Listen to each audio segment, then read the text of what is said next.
नमस्कार सभी को। मेरे चैनल में आप सभी का हार्दिक स्वागत है। आज मैं उपस्थित हूँ मुंशी प्रेमचंद द्वारा लिखित कहानी कफन, जो कि विशेष प्रसिद्ध है, लेकर उपस्थित हूँ। आइए इसका कथानक प्रारंभ करते हैं। झोपड़े के द्वार पर बाप और बेटा दोनों एक बुझे हुए अलाव के सामने चुपचाप बैठे हुए हैं और अंदर बेटे की जवान बीवी बुधिया प्रसव वेदना से पछाड़ खा रही थी। रह रह कर उसके मुंह से ऐसी दिल हिला देने वाली आवाज़ निकलती थी कि दोनों कलेजा थाम लेते थे। जाड़ों की रात थी, प्रकृति सन्नाटे में डूबी हुई, सारा गांव अंधकार में लय हो गया था। घीसू ने कहा, मालूम होता है बचेगी नहीं। सारा दिन दौड़ते हो गया, जा देख तो आ। माधव चिढ़कर बोला, मरना ही है तो जल्दी मर क्यों नहीं जाती? देख कर क्या करूं? तू बड़ा बेदर्द है। साल भर जिसके साथ सुख चैन से रहा, उसी के साथ इतनी बेवफाई। तो मुझसे तो उसका तड़पना और हाथ पांव पटकना नहीं देखा जाता। चमारों का कुनबा था सारे गांव में बदनाम। घीसू एक दिन काम करता तो 3 दिन आराम करता। माधव इतना कामचोर था कि आधा घंटे काम करता तो घंटे भर चिलम पीता। इसीलिए उन्हें कहीं मजदूरी नहीं मिलती थी। घर में मुट्ठी भर भी अनाज मौजूद हो तो उनके लिए काम करने की कसम थी। जब 2-4 फाके हो जाते तो घीसू पेड़ पर चढ़कर लकड़ियां तोड़ लाता। माधव बाजार में बेच आता और जब तक वह पैसे रहते दोनों इधर उधर मारे मारे फिरते। गांव में काम की कमी न थी। किसानों का गांव था। मेहनती आदमी के लिए 50 काम थे, मगर इन दोनों को उसी वक्त बुलाते जब 2 आदमियों से एक का काम पाकर भी संतोष कर लेने के सिवा और कोई चारा न होता। अगर दोनों साधु होते तो उन्हें संतोष और धैर्य के लिए संयम और नियम की बिल्कुल ज़रूरत न होती। यह तो इनकी प्रकृति थी। विचित्र जीवन था इनका। घर में मिट्टी के 2-4 बर्तन के सिवा कोई संपत्ति नहीं। फटे चीथड़ों से अपनी नग्नता को ढांके हुए जिए जाते थे। संसार की चिंताओं से मुक्त, कर्ज से लदे हुए, गालियाँ भी खाते, मार भी खाते, मगर कोई गम नहीं। दीन इतने की वसूली की बिल्कुल आशा न रहने पर भी लोग इन्हें कुछ न कुछ कर्ज दे देते थे। मटर आलू की फसल में दूसरों के खेतों से मटर पाकर मटर या आलू उखाड़ लाते, भून भान कर खा लेते। 10-5 ऊख उखाड़ लाते, रात को चूसते। घीसू ने इसी आकाश वृत्ति से 60 साल की उम्र काट दी। माधव भी सपूत बेटे की तरह बाप ही के पद चिन्हों पर चल रहा था, बल्कि उसका नाम और भी उजागर कर रहा था। इस वक्त भी दोनों अलाव के सामने बैठकर आलू भून रहे थे, जो कि किसी खेत से खोद कर लाए थे। घीसू की स्त्री का तो बहुत दिन हुए देहांत हो गया था। माधव का ब्याह पिछले साल हुआ।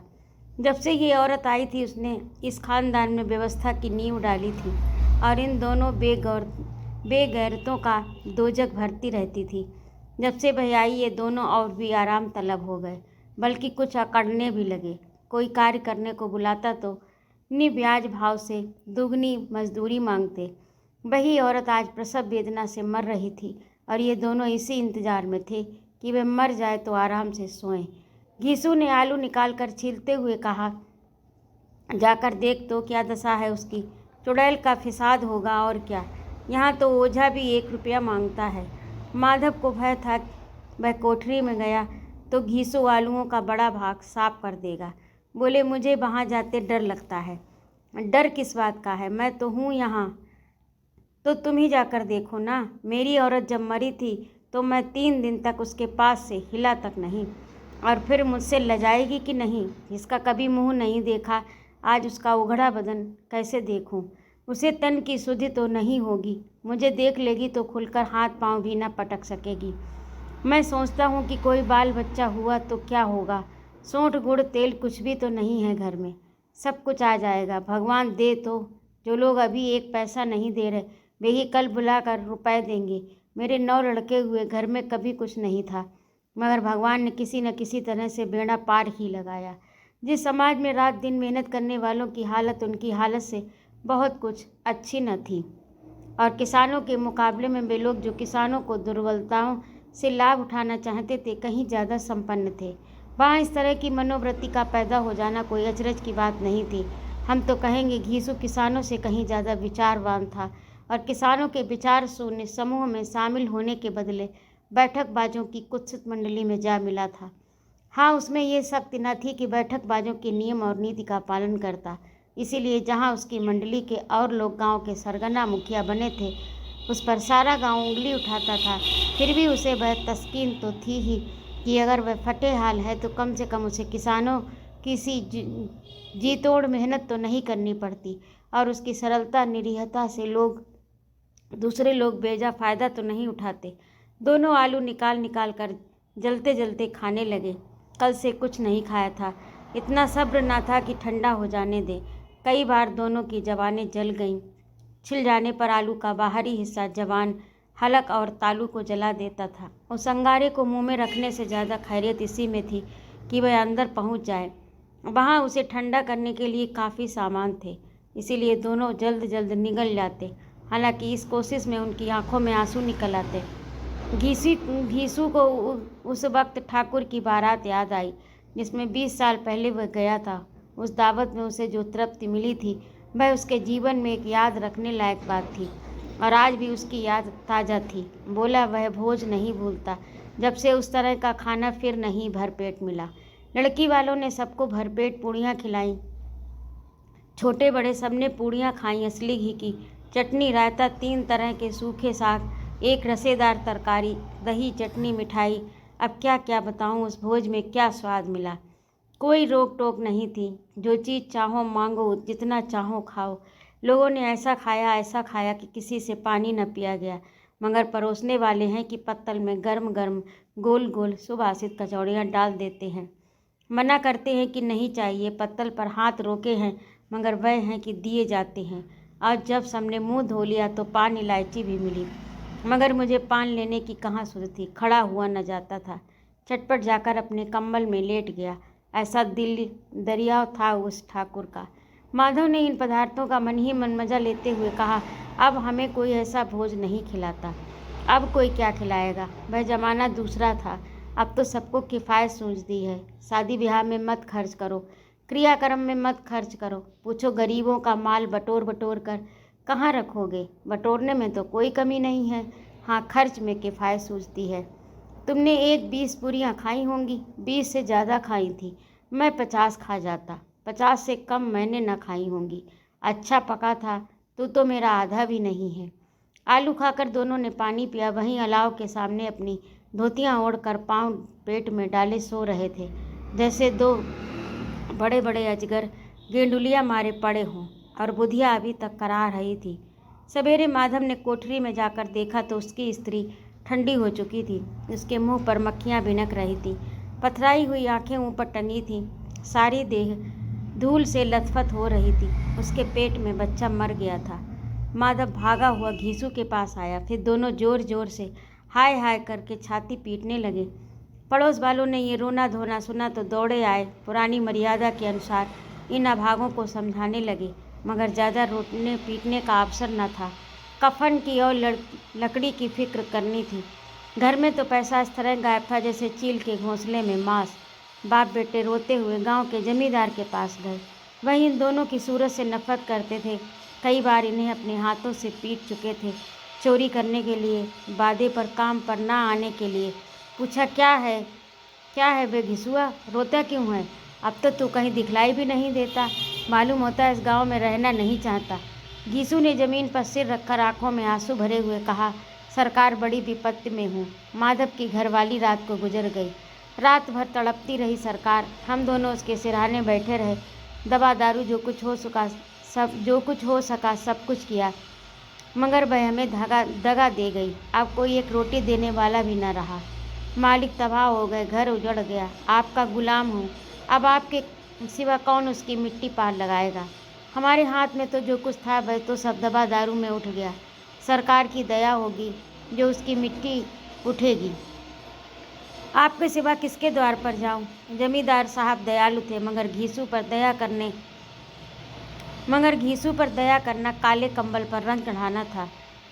जी में तो आया कह दे, चल दूर चल यहाँ से, यूँ तो बुलाने से नहीं आता। आज जब गरज पड़ी तो खुशामद कर रहा है, हरामखोर कहीं का बदमाश। लेकिन ये क्रोध या दंड देने का अवसर न था। घी में कुड़ते हुए 2 रुपए निकाल कर फेंक दिए, मगर सांत्वना का एक शब्द भी मुँह से न बोला। उसकी तरफ ताका तक नहीं, जैसे सिर का बोझ उतारा हो। जब जमींदार साहब ने 2 रुपए दिए तो गांव के बनिए महाजनों को इनकार का कैसे साहस होता। घीसू जमींदार के नाम का ढिंढोरा भी पीटना जानता था। किसी ने 2 आने दिए, किसी ने 4 आने। 1 घंटे में घीसू के पास 5 रुपए की अच्छी रकम जमा हो गई। कहीं से अनाज मिल गया, कहीं से लकड़ी। दोपहर को घीसू और माधव बाजार से कफन लाने चले। इधर लोग बांस काटने लगे। गांव की नर्म दिल स्त्रियां आकर लाश देखती थीं और उसकी बेकसी पर 2 बूंद आंसू गिराकर चली जाती थीं। बाजार में पहुंचकर घीसू बोला, लकड़ी तो उसे जलाने भर को मिल गई। क्यों माधव? माधव बोला, हाँ लकड़ी तो बहुत है, अब कफन चाहिए। तो चलो कोई हल्का सा कफन ले लें। हाँ और क्या, लाश उठते उठते रात हो जाएगी। रात को कफन कौन देखता है? कैसा बुरा रिवाज है कि जिसे जीते जी तन ढकने को चिथड़ा भी ना मिले, उसके मरने पर नया कफन चाहिए। कफन लाश के साथ जल ही तो जाता है और क्या रखा रहता है। यही 5 रुपए पहले मिलते तो कुछ दवा दारू कर लेते। दोनों एक दूसरे के मन की बात ताड़ रहे थे।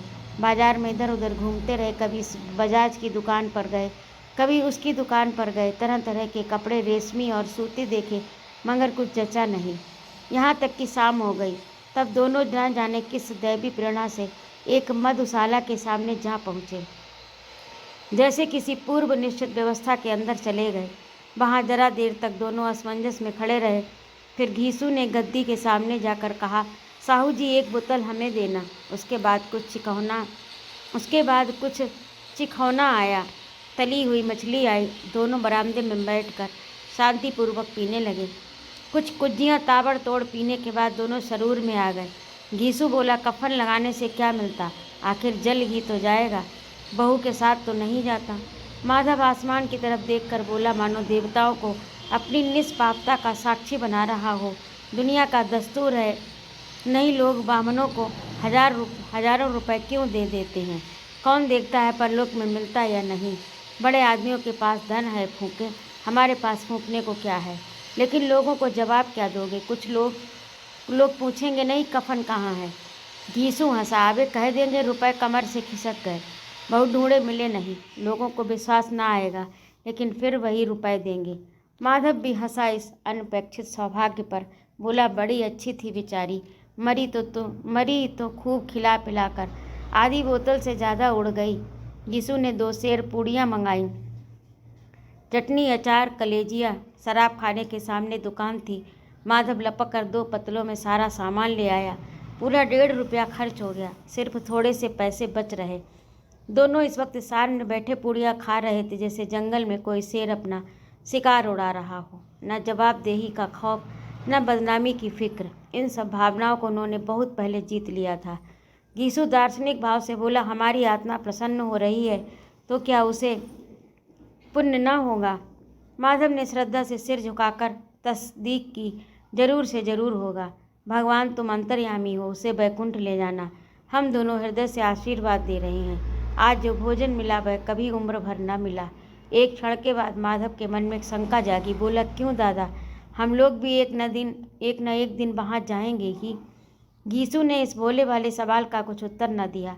वह परलोक की बातें सोचकर इस आनंद में बाधा नहीं डालना चाहता था। जो वहाँ हम लोगों से पूछे, तुमने ये कफन क्यों नहीं दिया, तो क्या कहोगे? कहेंगे तुम्हारा सिर। पूछेगी तो ज़रूर, तू कैसे जानता कि उसे कफन ना मिलेगा? तो मुझे ऐसा गधा समझता है? 60 साल के आए दुनिया में घास खोदता रहा हूँ, उसको कफन मिलेगा और बहुत अच्छा मिलेगा। माधव को विश्वास न आया। बोला, कौन देगा? रुपए तो तुमने चट कर लिए, वह तो मुझसे पूछेगी। उसकी मांग में तो सिंदूर मैंने डाला था। कौन देगा? बताते क्यों नहीं?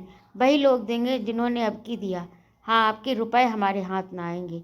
ज्यों ज्यों अंधेरा बढ़ता जाता था, सितारों की चमक तेज होती थी, मधुशाला की रौनक भी बढ़ती जाती थी। कोई गाता था, कोई डींग मारता था, कोई अपने संगी के गले लिपटा जाता था, कोई अपने दोस्त के मुंह में कुल्हड़ लगाए देता था। वहाँ के वातावरण में सरूर था, हवा में नशा। कितने तो यहाँ आकर एक चुल्लू में मस्त हो जाते। शराब से ज़्यादा यहाँ की हवा उन पर नशा करती थी। जीवन की बाधाएं यहाँ खींच लाती कुछ देर के लिए।